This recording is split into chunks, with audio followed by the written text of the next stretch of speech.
finding connection through AI, whether that's like companionship, love, or digital resurrection. I think this is in an age of loneliness is kind of the new epidemic.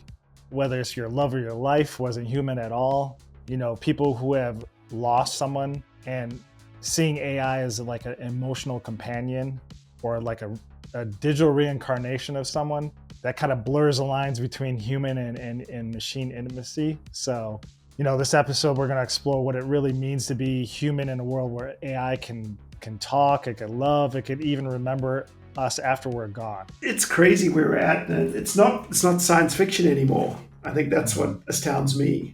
People are falling in love with AI companions, and they're talking to digital versions of people who've passed away as well. It's difficult to fathom when I think we met our partners before dating apps even existed, and now you've got people that are kind of building, like it's past that. It's sort of building partners like through AI. I think it was yesterday. It was I believe one of the first marriages between a GPT and a woman. I think she's known as Kano or something in Japan.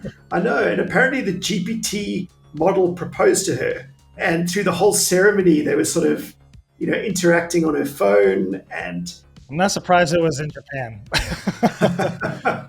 But it seems weird. But then you look at that connection. I think that's what we're exploring in this episode. It's, we're going to look at, as you're mentioning, AI companionship, but also AI resurrection. Think about, well, are we connecting more deeply? Or, with this technology, are we drifting further apart? Like explore what it's actually doing and what it means to, to be experiencing things like love and grief with technology. I think it's interesting because we've explored a lot of different topics that often drift to a darker side, but this is kind of a whole different side to AI. It's one that's, I guess, more profound and can satisfy humanity's need for connection, I think much more than I had ever expected, or I think a lot of people ever imagined.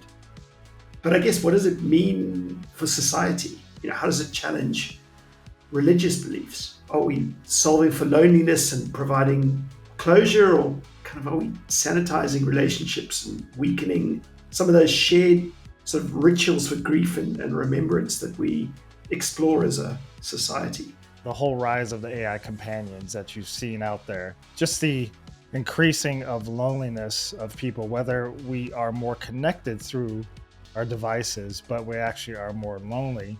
And it kind of sets the, stage where humans, they still want to be heard and understood. So, there's AI companions like Replica, Pi, and, others that kind of sets these emotional anchors for millions of people. Have you looked at those? Because I did, like, part of the research, I was looking at how things like Replica and Pi worked. And I was like, wow, it's quite interesting. Like, some of them look quite basic.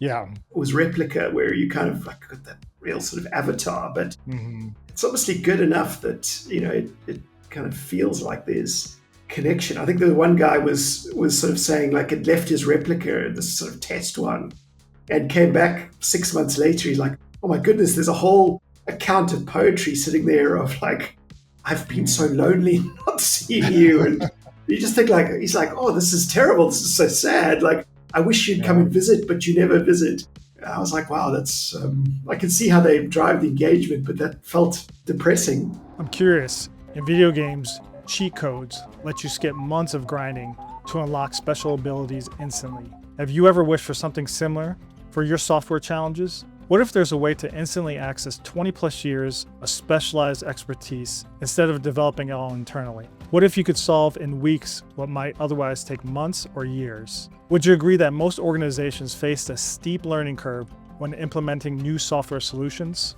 At my company IIIMPACT, we serve as that cheat code for companies looking to transform complex software into intuitive experiences that users love and that drive real business results. Would it be valuable to explore?